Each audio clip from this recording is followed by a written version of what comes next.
August 31st. We are at the River Terrace reunion picnic, the 16th annual at River Terrace Park. I'm Corinne Davenport. Do you have permission to record this interview? Yes. Alrighty, and would you like to introduce yourself? Okay, I'm David Parker Sr. Yes. I moved here to River Terrace in 1994. I bought the house trying to impress my fiance, and it worked. You know, she moved in with me, we got married, and we've been here, and we've had the property for now 30 years. So, yeah. What about the property did you think or the neighborhood, anything else did you think would impress your fiance? It was this versus apartment living at the time, and I thought that would impress her more. And you know, we had view of the river at that time when we moved in because we lived right across from the park, and it was just a quaint neighborhood. It was very friendly. People were very neighborly. People cared about each other, and we stayed for 10 years, and then we moved to Maryland. Right, and then we stayed out there 14 years, but then we came back. So we've been back now since 2018. It's a family-oriented neighborhood. It's really nice. It's quaint. It's kind of in transition now, but it's still a beautiful place. I mean, I love it here. Yeah.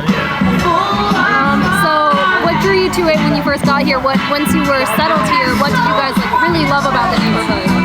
Well, I think what made me select this house, I gotta tell you, was the river, the Anacostia River.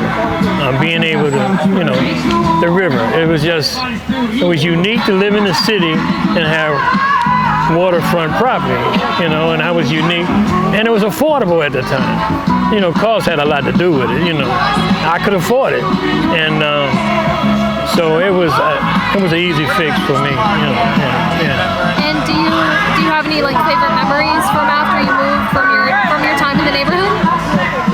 No, I like this. You know, the reunions. You know, seeing my son grow up, you know, and his interaction with the people in the neighborhood, and no real just community living. It's just. And what kind of changes have you noticed since your first time living here, now living here?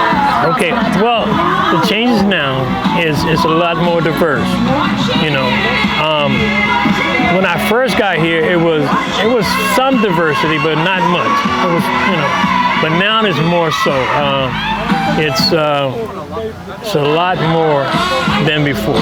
You know, and River Terrace has went through different changes, different phases. I mean, there was one time when there was a lot of activity. You know, and you know, right at that time when it was kind of a lot of activity going on in the neighborhood, is when we decided to move to Maryland, and because I didn't think my son could handle the neighborhood at the time. So, but you know, looking back on it, I think he could have, you know. But at the time, I was thinking, you know, let's get him out of here, and so we went to Maryland, you know, and that's it. I mean, like I gotta say, the diversity now. There's more. There's I mean, all types of people here now. Yeah, I mean, from all nationalities. That's good. Yeah. And what brought you back in 2018? My wife. Yeah. You know, she said, let's go back. She said, let's go back. We were living in Southern Maryland. And she said, no, I want to go back. And for me, I thought, wow, you know, that's going backwards. I thought, you know, I mean, I'm in the suburbs. I got this big house, you know. And to me, it was going backwards. But for her, it was a wise decision. I mean, it created a lot of more opportunities for us to travel and do things. Our son had just finished college. And it was like, it was a good move, you know, for us. Financially, and it gave us a lot more options. She was right. again. So I'm lucky. In many ways, I'm just a lucky guy. Well, I won't say luck. I'm a blessed guy. Yeah. And how old was your son when you guys moved out? He was 12. Okay. What was it like raising a kid here then? 12. It was okay. I mean, like Miss Lyles, one of the older ladies was not here now. I think she passed in her 90s. Miss Lyles used to take him to the corner church, you know what I mean? Because he went to church with us as well. We had him in private school. We had him in Christian school. So, it was okay. Then he played soccer. My son played soccer over here on Eli Street. We went over there. I had taken her on a date to the ice skating rink. And then he went with us one day. We went over there, and he fell in love with it. And she started taking him back to practices, and he just elevated and elevated. He became a very, very good skater. And so that was interesting. And then the soccer moms, not the soccer mom, the hockey moms, it was a whole nother circle, you know what I mean, that lived in D.C. And it was all African Americans on the team. It was just unique, and it was rich. And our coach Henry, not Henry. Oh man, I can't think of the coach's name right now. And oh my God, that's not good. This guy is awesome. Anyway, the coach was fantastic, and that was interesting. You know what I mean? So that took him away from a lot of negative stuff. You know what I mean?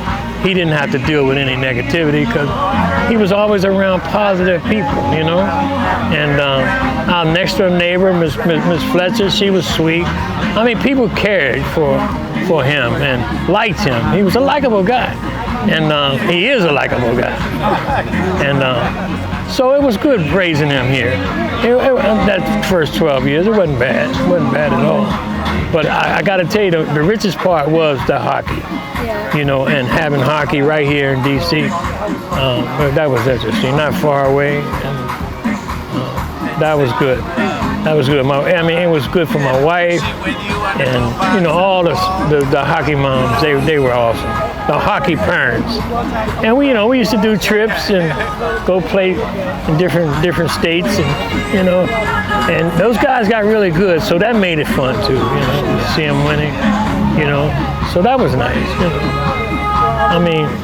He had a good life. He has a good life. And were there other spaces in the neighborhood that kind of facilitated community like that? When we initially got here, there was a community center in the school, a recreation center, and that was kind of cool, And we could sit on our porch and watch them play basketball from the porch. Nothing really other than that, you know what I mean? That's it. Miss Johnson behind. A lot of the older women, they looked out for us, you know what I mean? It was just a nice neighborhood, You put your trash out, you might come home, somebody been and brought your cans inside, They just looked out for each other, It was beautiful. But like I say, and then you had some people, it was in their life or different things, and they would hang out and stuff, but they never really bothered you, but you knew stuff was going on, Yeah. But I didn't grow up in River Terrace.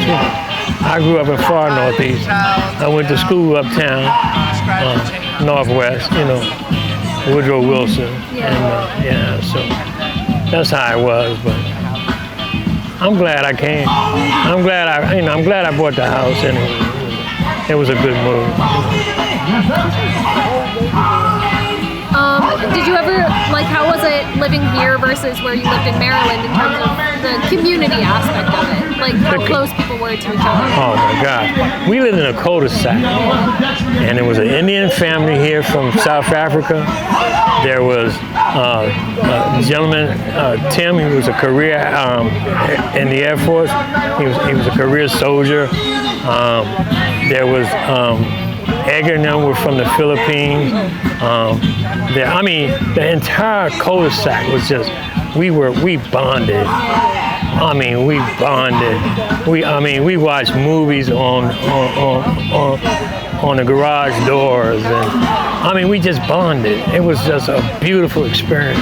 We all moved in there in '07, and we all just enjoyed each other, and we still keep in contact with some of them, and it was rich. And my son was looked up to by some of the younger guys. You know what I mean? He was like a mentor. You know what I mean? And some of the parents really, liked my son being around their kids, because he was a good influence on them. And that was beautiful. I didn't want to leave it. I really didn't. But she said, let's go. And so, I fought it for a couple of years, but I gave in. But it was beautiful. There were some beautiful people. Yeah. Everywhere we go, we seem to be okay. It's just, Yeah, sounds like you've had some wonderful places. Yeah, we have. We've had some wonderful neighbors. Yeah. Neighbors, good neighbors is important. We've had some wonderful neighbors. Yeah. Have you come to this picnic before? Yes. How often have you been coming? I've been coming since we've been back almost every year. I live right there, so I come right across the street. Yeah, so I can get up early and mark my spot. And I might as well, and she enjoys it, and she's on the committee too. She's on the River Terrace community organization. I am too. Yeah, I'm the chaplain, in fact, and but I just open the meetings with prayer and close with prayer. Nothing more than that. But she loves the community. She loves being here, and so. What sorts of work do you and your wife do with the community organization? Well, like I say, I'm the chaplain, right? She is the sergeant of arms. She kind of keeps orders in the meetings, basically. And we have input on certain subjects and certain things that go on. Nothing heavy, it's basic, we're hoping to do more, or see if we can do more. But what sorts of things do you want to do more of with the organization? Well, we would like to make it more of a community. Kind of just look out for the neighbors. That's all. Just that's all, pretty much. Yeah. Alrighty. Is there anything else you want to share with us? No. I would like to edit. I'm not.